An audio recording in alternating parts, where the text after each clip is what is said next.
Headlines देखिए, gas cylinder लेने line में खड़े भूषण कुमार की मौत, 25वां नंबर आने से पहले थम गई सांसें। अगली हेडलाइन देखिए, एलपीजी क्राइसिस, सिलेंडर मिलने से पहले ही जिंदगी की जंग हार गए भूषण कुमार, बारी आने से पहले ही थम गई सांसें। पूरे देश में इस समय एलपीजी की किल्लत दिखाई दे रही है।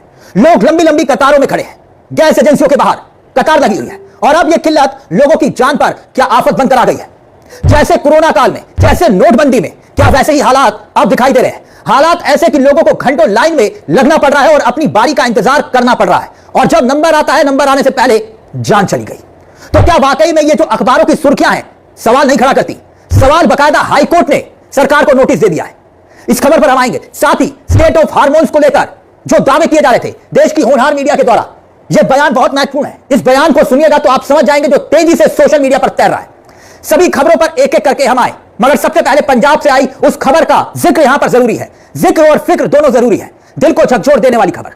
मोदी जी तो कह रहे हैं कोई दिक्कत नहीं है, मगर पंजाब के बरनाला में गैस सिलेंडर लेने के लिए लाइन में लगे 66 साल के भूषण कुमार मित्तल की हार्ट अटैक से जान चली गई। यह खबर छपी हुई है बकायदा, और इसमें यह दावा किया जा रहा है और बताया जा रहा है कि ब्रिजभूषण जो भूषण कुमार है, सुबह 8 बजे से लाइन में लगे थे और उनका नंबर था 25वां, यानी 25वां नंबर था, मगर 25वां नंबर आ पाता उससे पहले उनकी सांसें चली गई।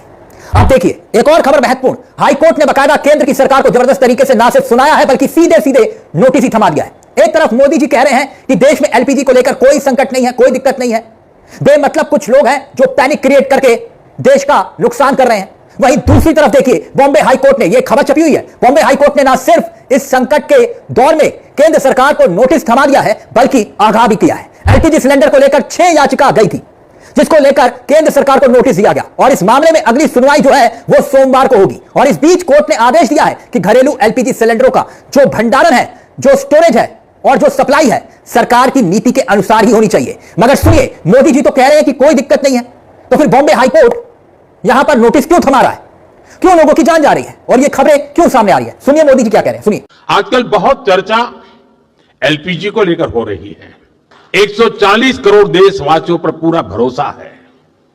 जैसे एक साथ संगठित होकर कोविड के संकट से हमने देश को बाहर निकाला था, उसी प्रकार हम इस वैश्विक संकट को भी पार कर लेंगे। और मैं फिर दोहराऊंगा, जहां तक सरकार का प्रश्न है, हम किसी भी प्रकार के प्रयत्न या प्रयास में कोई कमी नहीं आने देंगे। मैं राज्य सरकारों से भी एक अनुरोध है, ये जरूरी है कि कालाबाजारी न हो, अफवाहें न फैले, इसलिए स्थिति की